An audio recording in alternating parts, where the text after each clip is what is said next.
Olá, meus queridos irmãos, eu quero convidá-los a meditarem juntamente comigo em Mateus 5, do versículo 43 ao 48, onde Jesus diz o seguinte: Ouvistes que foi dito, amarás o teu próximo e aborrecerás o teu inimigo. Eu, porém, vos digo, amai a vossos inimigos, bendizei os que vos maldizem, fazei bem aos que vos odeiam, e orai pelos que vos maltratam e vos perseguem, para que sejais filhos do vosso Pai que está nos céus, porque faz que o sol se levante sobre maus e bons, e a chuva desça sobre justos e injustos. Pois se amardes os que vos amam, que galardão havereis? Não fazem os publicanos também o mesmo? E se saudardes unicamente os vossos irmãos, que fazeis demais? Não fazem os publicanos também assim? Sede vós, pois, perfeitos, como é perfeito o vosso Pai que estás nos céus, né? Então Jesus ele estava nos ensinando a respeito da obrigação de nós amarmos, né, uns aos outros aqui, até mesmo aquelas pessoas que não dão condições para serem amadas, né? É o que ele diz aqui no versículo 4, eu vos digo, amais a vossos inimigos. Então, tem pessoas que não dão condições para serem amadas, né? Mas o amor que Deus espera que nós venhamos a ter pelo nosso semelhante é aquele amor incondicional, que mesmo a pessoa não retribuindo, mesmo a pessoa não fazendo por merecer, a gente ainda é capaz de amá-las, né? Aí ele diz, amai a vossos inimigos, amai os vossos inimigos, bendizei os que vos maldizem, né? Então nós devemos bendizer as pessoas que nos maldizem, nós devemos falar bem, né, das pessoas que dizem mal da gente pelas nossas costas, né? É uma situação desagradável essa, mas às vezes a gente fica sabendo, chega até os nossos ouvidos por alguém, né, que certa pessoa estava falando mal da gente pelas costas, longe da nossa presença, né? E talvez até inventando coisas ao nosso respeito, né, que nós não fizemos. Então, ele diz ali que nós devemos bendizer aquelas pessoas que nos maldizem. Então nós devemos fazer bem aos que nos odeiam. Ele diz ali, fazei bem aos que vos odeiam, né? Às vezes tem gente que tem raiva da nossa pessoa pelo simples fato da gente existir, né? Às vezes a gente encontra uma pessoa que a gente nunca tinha visto antes, e aquela pessoa ela simplesmente nos odeia, né? Simplesmente ela não vai com a nossa cara, ela nos despreza, ela é rude conosco, né? Essa pessoa ela é grossa conosco, né? É uma pessoa grosseira que faz de tudo para nos humilhar, para nos pisotear, né?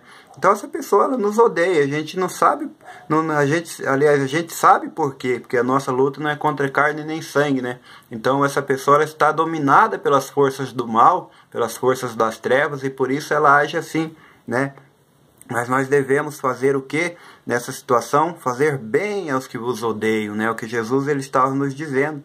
Então, por mais que as pessoas nos humilhem, por mais que as pessoas sejam grossas para conosco, a nossa resposta ela deve ser fruto do amor. A nossa resposta deve ser branda, a nossa resposta deve ser pacífica, né? Nós não podemos criar contendas, nós não podemos permitir, aliás, que aquela situação ali gere ali algo ainda um pouco mais complicado, né? De repente uma discussão e até uma possível briga. Ele diz, e orai pelos que vos maltratam e vos perseguem, né? Então nós devemos orar até mesmo pelas aquelas pessoas, né, que nos perseguem. Nós devemos orar até mesmo pelas aquelas pessoas que nos maltratam, né? E por que Jesus ele pede para que nós venhamos a fazer isso, né? Ele quer que nós venhamos a fazer isso, meu irmão, porque nós somos filhos dele. É o que ele diz ali na sequência, no versículo 45. Para quê? Para que nós devemos fazer tudo isso, né? Amar aqueles que nos odeiam, né? Para que nós devemos orar por aquelas pessoas que nos perseguem, que nos maltratam, né? Por que nós devemos Nós devemos falar bem daquelas pessoas que falam mal da gente pelas nossas costas, pelo simples fato de que nós somos filhos de Deus, né? Ele diz ali no versículo 45, nós devemos fazer tudo isso para essas pessoas maldosas, para que sejais filhos do vosso Pai que estás nos céus, né?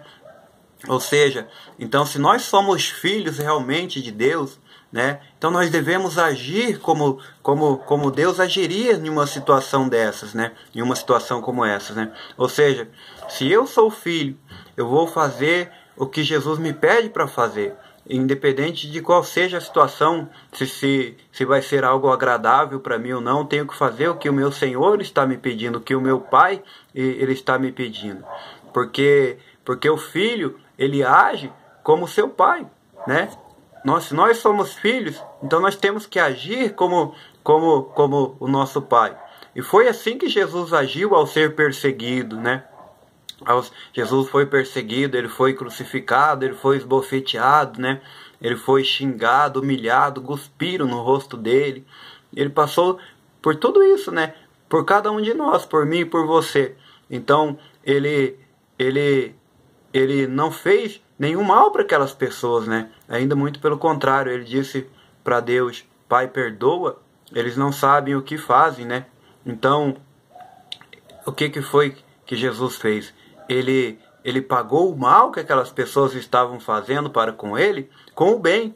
É assim que nós devemos fazer também. Pagar o mal que essas pessoas elas estão fazendo para conosco, com o bem, porque nós somos filhos de Deus, né? E se eu sou filho, eu também vou agir igual a ele. Eu vou agir igual ao meu pai. Porque todo o que o pai faz, o filho faz igualmente. É o que diz em João 5,19. Deixa eu achar aqui para vocês, para que a mensagem ela fique mais completa. Em João 5,19, a palavra do Senhor ela nos diz assim, na verdade, né, vos digo, Jesus dizendo, na verdade vos digo, que o filho por si mesmo não pode fazer coisa alguma, se não ouvir fazer o Pai, né? Se ele não ver fazer o Pai, né?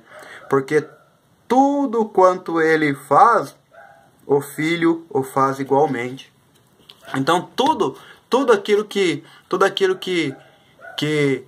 o pai faz, geralmente as crianças costumam imitar, né? Então eu não posso fazer nada de mim mesmo. É o que ele está dizendo aqui em João 5,19. Na verdade vos digo que o filho por si mesmo, ele não pode fazer coisa alguma. Tem outro trecho das Escrituras que Jesus ele diz o seguinte, né? Em outro trecho das Escrituras ele fala que sem mim nada podeis fazer, né? Então ele está dizendo aqui que por si mesmo não pode fazer coisa alguma. O filho por si mesmo ele não pode fazer coisa alguma, ele não tem condições. Se o não vir fazer o pai, porque tudo quanto ele fizer faz, o filho o faz igualmente, né? Então se eu me considero realmente um filho de Deus, eu tenho que fazer tudo aquilo que o meu pai ele faz, né? Eu tenho que procurar agir como o meu pai agiu, né? Eu tenho que procurar fazer de igual modo tudo aquilo que Deus ele fez, né? Porque Deus ele é o nosso pai. E nós sabemos que Jesus é Deus, né? Então tudo aquilo que Jesus passou aqui, foi humilhado, chicoteado, xingado, cuspido, né? E zombado, né? Perseguido, tudo isso. Jesus ele agia de maneira branda, ele agia de maneira pacífica, ele não pagava o mal com o mal, né? Então ele sendo Deus, ele agiu assim desta maneira. E nós como filhos, nós devemos fazer como ele. Então, talvez você se pergunte, mas como assim Jesus é Deus? Ele não é o Filho de Deus? Então eu vou ler para vocês João 14, né? Eu poderia ler vários outros trechos das Escrituras, né? João 1 também fala bastante a respeito de Jesus. João 1 apresenta Jesus de uma maneira bem clara como Deus, mas aqui em João 14, do versículo 7 ao versículo 11, nós já podemos ter já podemos ter o entendimento daquilo que eu estou falando. Jesus ele diz assim: se vós me conhecesseis a mim, também conheceríeis a meu Pai. E já desde agora o conheceis e tende-o visto. Disse-lhe Felipe, né? Senhor, mostra-nos o Pai, o que nos basta. Aí disse-lhe Jesus: estou há tanto tempo convosco e não me tendes conhecido, Felipe? Quem me vê a mim, vê o Pai. E como dizes tu, mostra-nos o Pai. Não crês, né? Ele diz ali no versículo 10, não crês tu que eu estou no Pai e que o Pai está em mim? As palavras que eu vos digo, não as digo de mim mesmo, mas o Pai que está em mim é quem faz as obras, né? Crede-me que estou no Pai e o Pai em mim. Crede-me ao menos por causa das mesmas obras. Então, se você não, Jesus estava dizendo, se você não acredita em mim, que estou dizendo que eu sou Deus, então, se você não acredita em mim, né, que o Pai está em mim, crede-me ao menos por causa das mesmas obras, né, por causa das mesmas libertações, das mesmas curas, né, por causa dos mesmos sinais e dos prodígios que eu realizo diante dos vossos olhos. Se você não acredita na minha palavra, né, que eu estou lhe dizendo que quem vê o Pai vê a mim, se você não acredita em mim, que eu sou Deus, então acredite ao menos nas minhas palavras. Acredite ao menos, aliás, se você não acredita nas palavras que eu te digo, acredite pelo menos, né, pelas mesmas obras que eu pratico, né, pelas mesmas obras que eu faço, né. Então, em João 10:30, Jesus ele diz o seguinte: eu e o Pai, nós somos um. Então nós entendemos que através desse trecho, dessas escrituras, que Jesus ele é Deus, que Jesus ele é o nosso Senhor, ele é o nosso Salvador, ele é Deus. O menino Jesus, né, deixou a sua glória e desceu até aqui na terra para nos salvar, para nos tirar, né, das nossas humilhações e para nos tirar da condenação eterna do diabo, né, porque nós estávamos presos ao pecado. Então Jesus ele diz o seguinte, que nós como filhos, nós não podemos fazer coisa alguma, somente fazemos aquilo que nós já vimos o nosso Pai fazer. Então ele está nos pedindo aqui uma coisa que é possível, ele está nos pedindo aqui para que nós venhamos a amar, né, aquelas pessoas que nos aborrecem, aquelas pessoas que nos perseguem, nos maltratam e são injustas para conosco, né? Porque para que sejais filhos, né? Ele diz ali, para que sejais filhos do vosso Pai que estás nos céus, né? Então, ou seja, se eu sou filho de Deus, eu tenho que ter a mesma natureza de Deus, eu tenho que ter a mesma essência espiritual de Deus dentro de mim, porque Deus ele é espírito, então eu tenho que ter isso dentro de mim. Qual que é a natureza espiritual de Deus? Está lá em Gálatas 5, nós podemos ver ali as obras da carne e as obras do Espírito, mas eu quero falar da natureza de Deus, portanto eu vou ler somente as obras do Espírito. Ele diz ali, mas o fruto do Espírito é caridade, que é amor, né? É gozo, é paz, é longanimidade, né? Longanimidade, né? Benignidade, bondade, fé, mansidão, temperança. Então esses são os atributos de Deus, esses são essas palavrinhas difíceis até mesmo de se pronunciar. Isso daqui são os frutos do Espírito, né?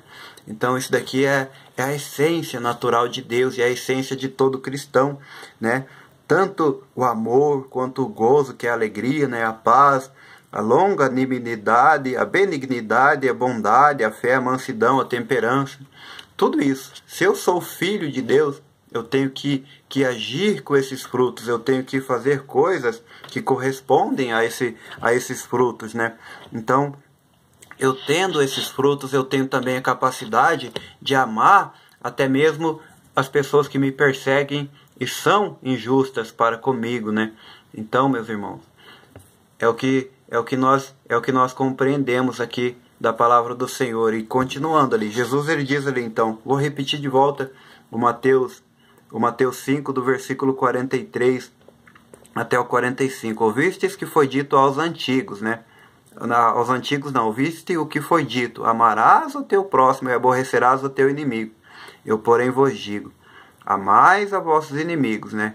Então, os frutos de Deus, os atributos que Deus ele coloca na nossa vida, nos dá condição para amar os nossos inimigos. Se nós temos a verdadeira essência de Deus, a essência de Deus dentro de nós, a essência espiritual de Deus, porque Deus é Espírito, então nós temos essa capacidade de amar os nossos inimigos, de bendizer os que nos maldizem, que falam mal de nós, da gente.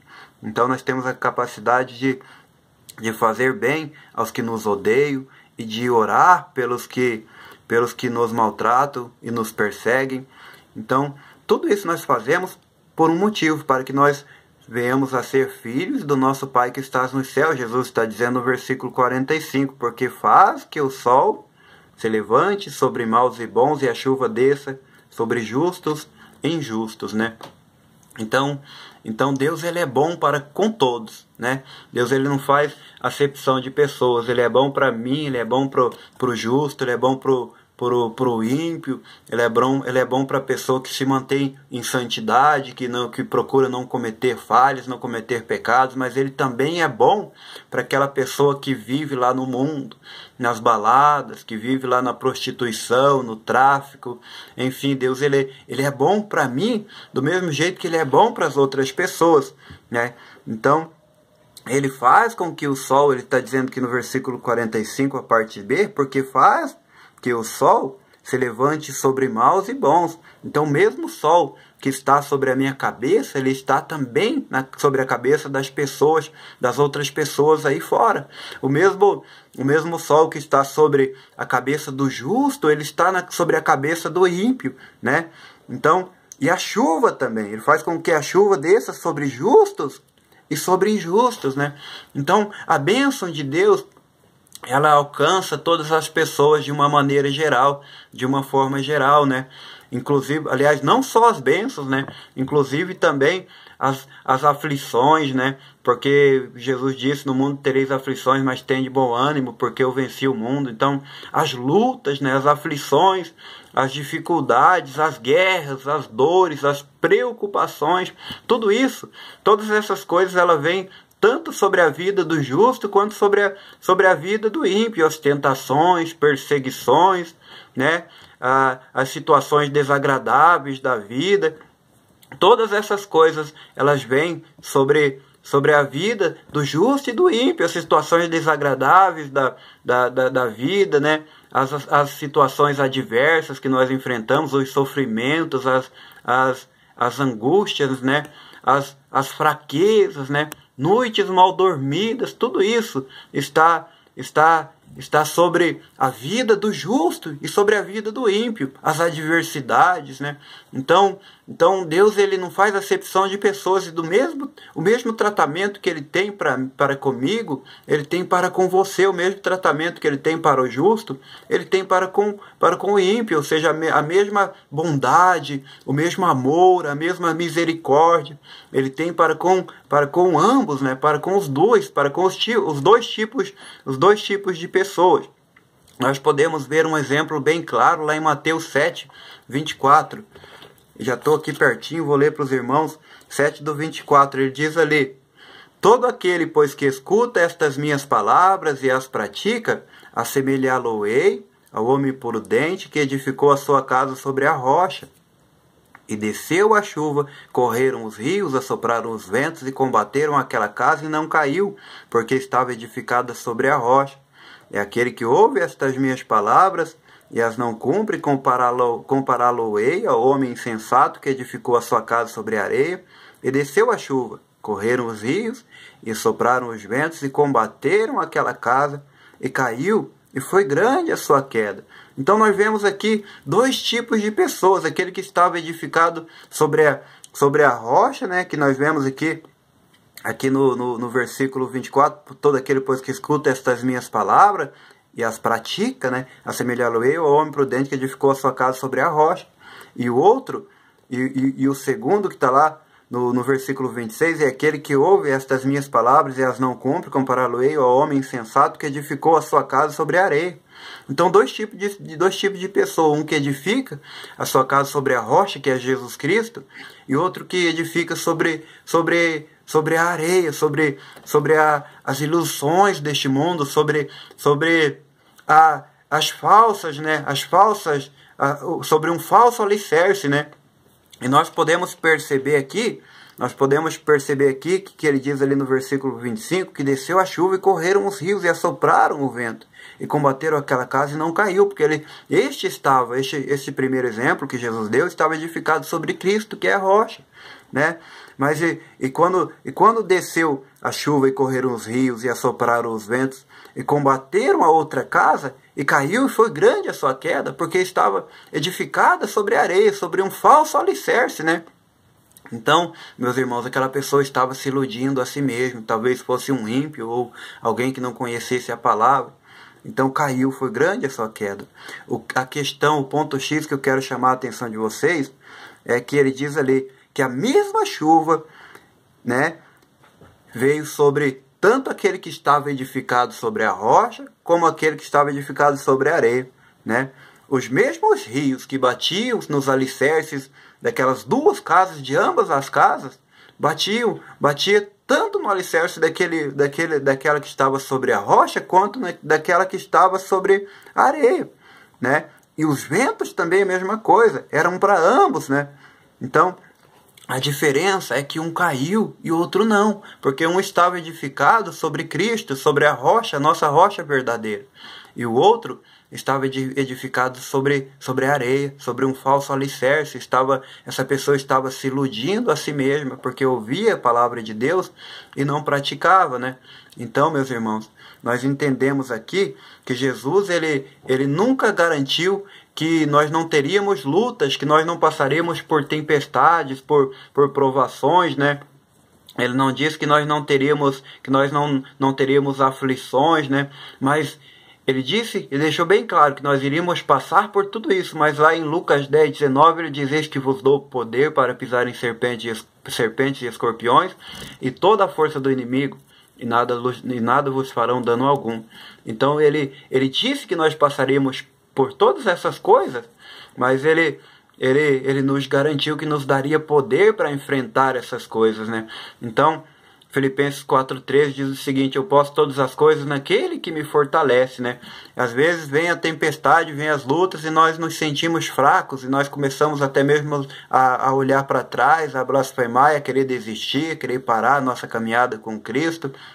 Mas nós nos esquecemos desta palavra. Quando é para receber bênção, né? Quando estamos próximos de uma grande vitória, eu vou conseguir essa vitória, eu vou conseguir essa bênção, porque eu posso todas as coisas naquele que me fortalece. Mas quando vem essas dificuldades que Cristo também passou, e Ele disse que nós iríamos passar, que nós todos iríamos passar, mas Ele nos daria poder, então nós nos esquecemos desta palavra, que diz: "Eu posso todas as coisas naquele que me fortalece", que é Filipenses 4,13. Então, essa palavra de Filipenses 4,13 não é somente para recebermos bênçãos e vitórias, é também para os momentos ruins. Eu posso passar por necessidade, eu posso passar por aflição, por lutas, perseguições, porque eu posso todas as coisas naquele que me fortalece, né? Então, meus irmãos, que nós venhamos a ficar firmes nessas palavras que eu vos disse, né, em nome de Jesus, sabendo que todas as coisas contribuem e cooperam juntamente para o bem daqueles que amam ao nosso Senhor, que amam a Deus, né? Então, meus queridos, se você está enfrentando luta, saiba que é grande a tua vitória que virá na sequência. Se Deus permitiu que você enfrentasse um período até mesmo de dificuldade, de fome talvez, é porque a bênção que está vindo é grande, é algo que vai te fazer muito feliz, tá?